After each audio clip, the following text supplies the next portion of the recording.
Hi, Eugene Irvin, here with Candy Griffin Vanderwalker, and I'm going to create a context for the most recent conference that we did, and beginning with the feminine aspect of this, ladies first, has been a big part of it for me. The balancing of this masculine and feminine energy is something that is a unique process that occurs in each individual from my perspective, certainly from my own experience with that, and to find myself at the conference with 11 of us, 10 of those being female, it was an interesting position because the work that we have already talked about was certainly related to this, with the cyclical energetic processes that will occur between man and female, how it's related to the project, things like consciousness resonators that will amplify consciousness and so on, different aspects of these projects.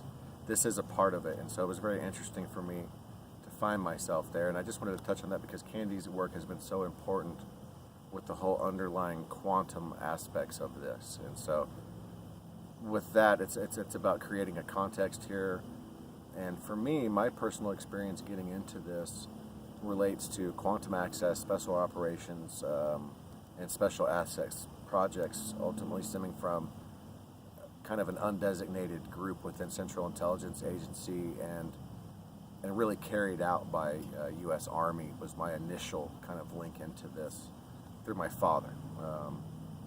And so that is important, how it relates to all of the other aspects of this. And it was so important for me to connect with Candy's work when I initially saw it, because I understood how the grid was encroaching upon us, and how these principles, and they're so basic and fundamental, are applicable to the grid itself. And there's an interdependent information exchange on a genetic level that we've seen expressed and written about in many of the different projects underlying, and it's pretty interesting. I think I'm going to let Candy begin to kind of open up on that aspect of it for us. Well, when I first met Sonny, he was sending me certain bits and pieces of information, and I took a look at some MKULTRA information that he had sent to me and started reading through it, and these internal alarms went off inside of me, and it was just telling me that I needed to pay attention to this information, that it was very important. And I tried with all my might, and I just had no recollection, no memory, or anything of ever being involved in such a thing ever. So I read an area where it stated that within the project, they will program one person with a certain amount of information and program another person with the other half of that information, excuse me, making these two people interdependent on each other to share the information to resolve the issues. And when I read that, it just immediately brought Sonny and I to mind, that when I met him, he knew a lot about the artificial intelligence grid system, the super quantum computing system, the entire network and mainframe involved with all of that. And I really had no knowledge of any of that. And then I started speaking to him about the Morgellons information, and we realized through our cohesive information, bringing that together, that one was directly connected to the other and vice versa. I literally remember saying to him, I think you got your peanut butter in my chocolate, and I got your chocolate in my peanut butter, when our information came together. And at a certain point, we had both come to the same conclusion in our mind about something we were talking about, and he looked at me and put up his hand and said, Wonder Twin Powers activate. So that was another little thing that kind of ties into all of this. So I know that Sonny and I are supposed to be working together. I don't know how I know that. I just knew the minute I met him that something internally kept telling me that I was supposed to team up with him, and that we were supposed to present this information and bring it forth to the general public. Exactly. And you know, the organic architecture, this biological internet that you guys may hear us talking about, is the natural order of things, to put it in a nutshell, from certainly my perspective, and something that I think that we can all relate to. And our work is about understanding this artificial architecture that we've seen build around us. Again, that goes back to, certainly in this current epoch, we've traced it back to the launch of the space race. You know, Dwight Eisenhower formed Advanced Research Projects Agency in 1958 in response to the launch of Sputnik, and we're looking at this this grid system that's continuing to encroach upon us as the result of an influence from an extra dimensional source. We're looking at the inorganic essence of these beings, and to address the topic of artificial intelligence as part of the context here is to say that we're dealing with an inorganic intelligence that many people will call archons, and there's a huge disconnect here amongst many of us, including many researchers in the field, that these beings somehow are devoid of any type of technological expertise or influence, and they literally will use this grid as a methodology of travel, and energy harvesting is ultimately what it boils down to. And planet Earth has an infestation with this today, and so understanding the principles again of the clearing protocol and how it's effectual into the environment is something that's so important for that, because when we see ultimately whatever we choose to call a loving energy or a higher vibration, that is what will ultimately trump this system, and how we are able to target the system back. I mean, essentially the Achilles heel of the system is that it's made to be programmed into us. It's made for something that it utilizes our own creative function against us.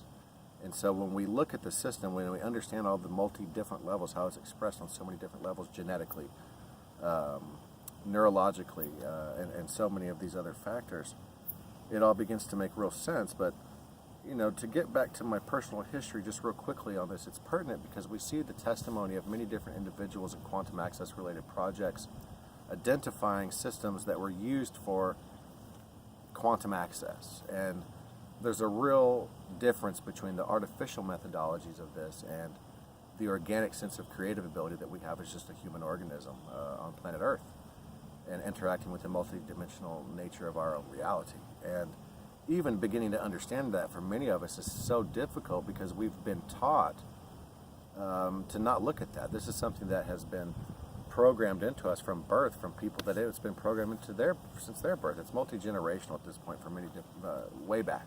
And so, we hear testimonies of things like people going to Mars, for example, in an elevator that would kind of turn into a cylindrical shape, and then they would be on Mars years later. This is the CIA Mars jump room program that Andrew Bashago talks about, and he's somebody that I've talked to pretty extensively and done a couple of radio interviews with.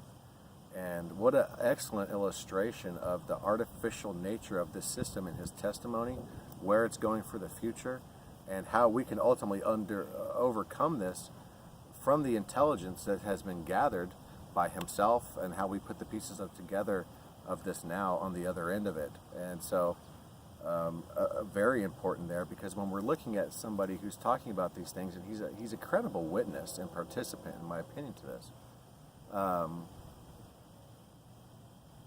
you don't go to Mars with Regina Dugan, a former head of DARPA, and Barack Obama, and according to his testimony, have a real interesting experience with a creature on Mars, have it attack you, wound you, and then you come back to Earth in such a fashion that you're healed. This is the artificial simulation reality, very obviously per his own testimony. And so when we see this holographic interface that's currently being incorporated into the grid through the use of the satellite technology that does work with human pineal function, this is a massive, huge aspect of this, that ultimately the backbone is the fiber optic technology that was really developed after the internet came here, from these signals that come from outer space. If you didn't get the memo, go look up the Intergalactic Computer Network and find out what this is, understand the use of analogous imagery and semantics and the use of documents as a method of security classification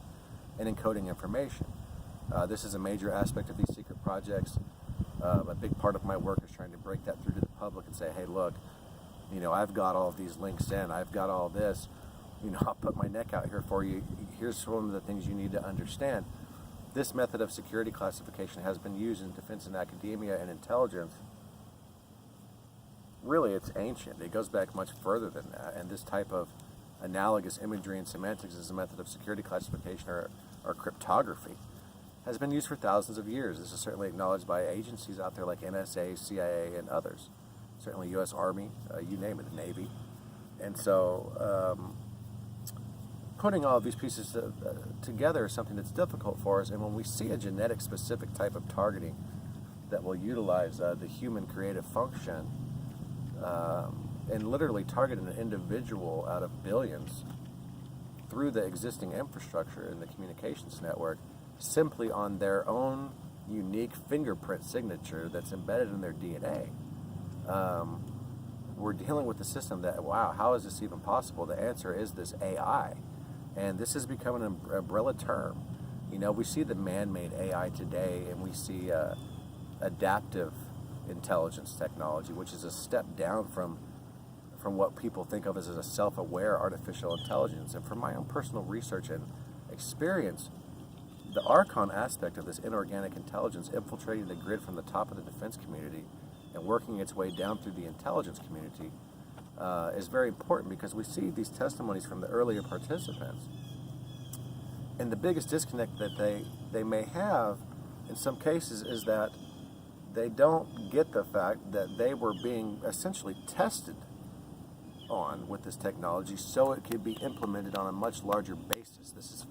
This is key, because you don't jump through a wall, for example, and go back to whatever year it was, 1967, from the year 2045, which is interestingly a very key year that has been kind of prophesized, or certainly noteworthy, in the transhumanist agenda. You hear Andrew Basiago saying, how is going to 2045 and bringing back documents? They were storing them on a different timeline, a deep underground military bases. And so, very interesting, we put these pieces of the puzzle together, and there has been so much invested in this information not coming back full circle. And so, this is an attempt to be able for us to bring that back together and have that make sense. And I'm going to pass that on to you, Kandy. I'll get back in here, but I'm sure you have something to say by now, so I'm going to let you get in there. I wanted to talk about my personal experience with Morgellons and how I feel that the demonic aspect relates directly to this affliction. So Sonny was talking about people chosen and selected for these experiments in order for it to go live. I have been afflicted for 26 years of my life that I'm aware of. I did not know for 26 years that I had Morgellons, but I have known for about the last 11 years that I had Morgellons. My story starts with a series of hepatitis B vaccines that I was given as a brand new nurse fresh out of school. And within days after having those vaccines, I had developed facial lesions. And I dealt with that all of my life. I still have them to this day. And so when I was sick, I kept telling my friend that I felt like I had been unplugged, like I had been disconnected from my own soul. I don't know how else to say that. I just felt like a shell of my former self. I was very aggravated, frustrated, irritated, very negative. Everything angered me. I would go into fits of rage and had no way of controlling it.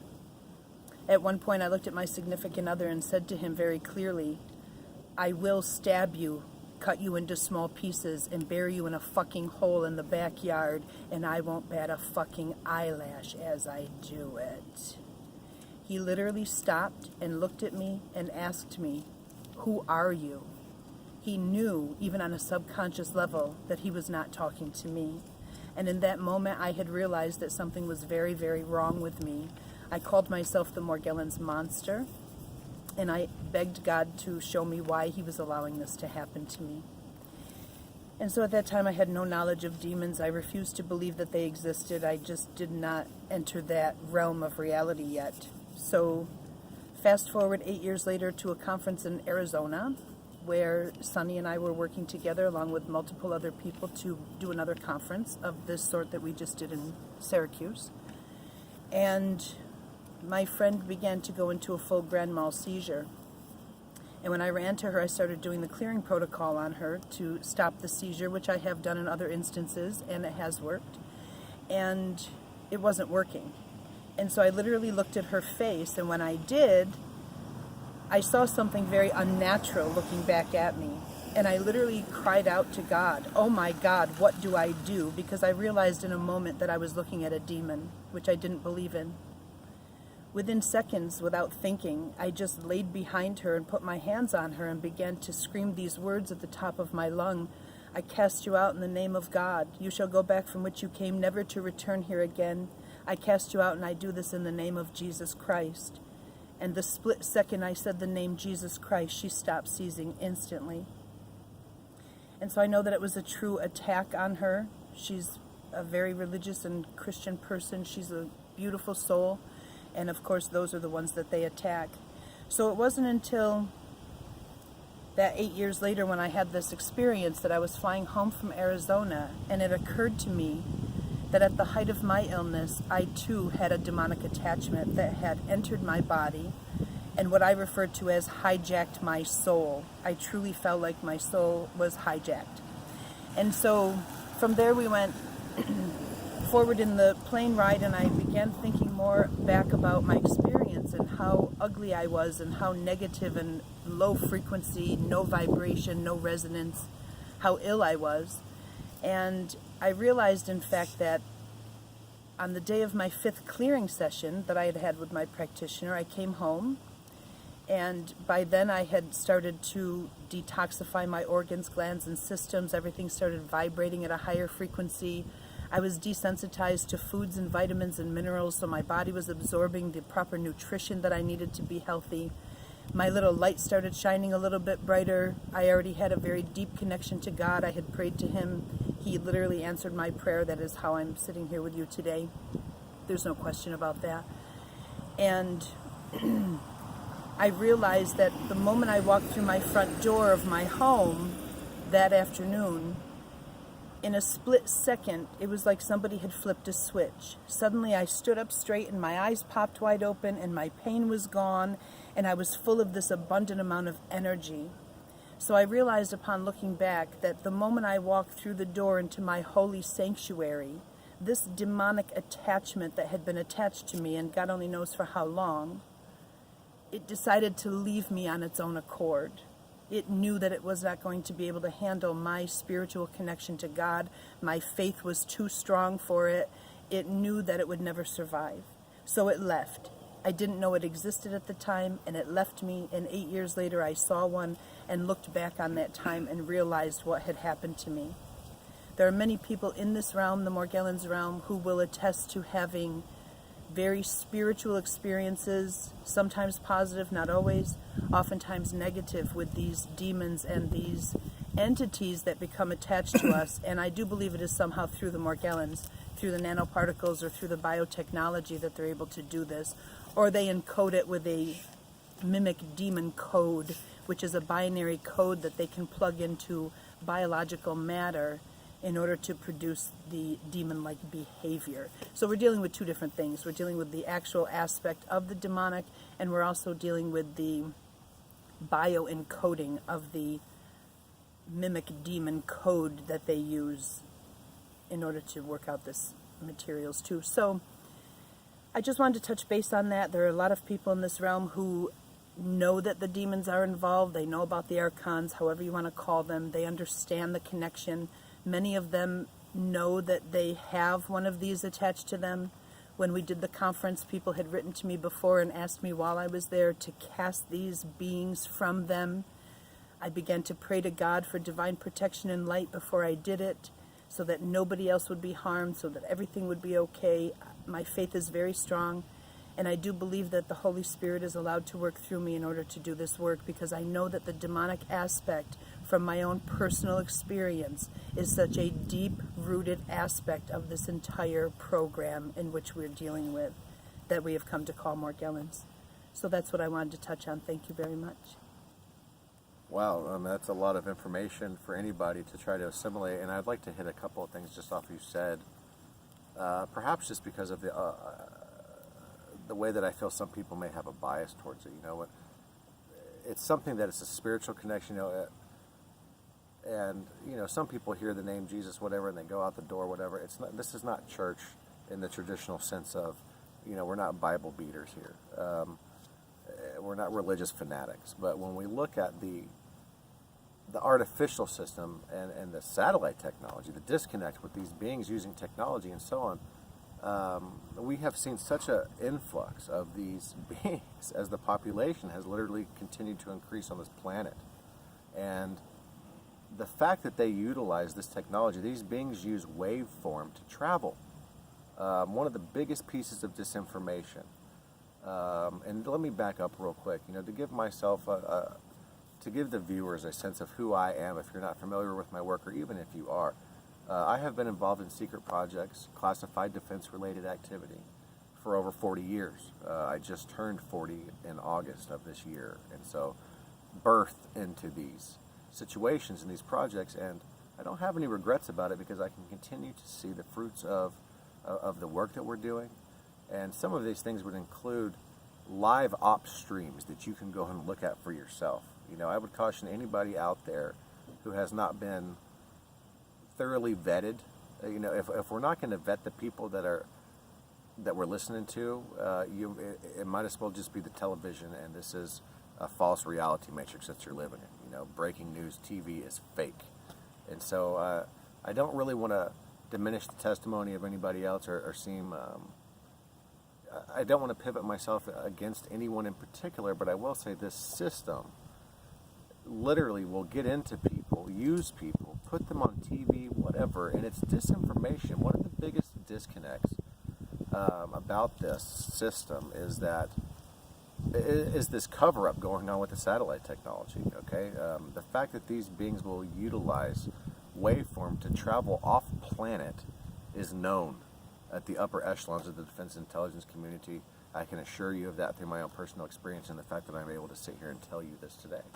And so, videographic, photographic, and other methodologies of proof, tangible proof of this is important. And when we see somebody that's presented with this evidence, they're presented with, a shadow network within the Defense Department that acknowledges the black projects. It's an illegal network off the bat.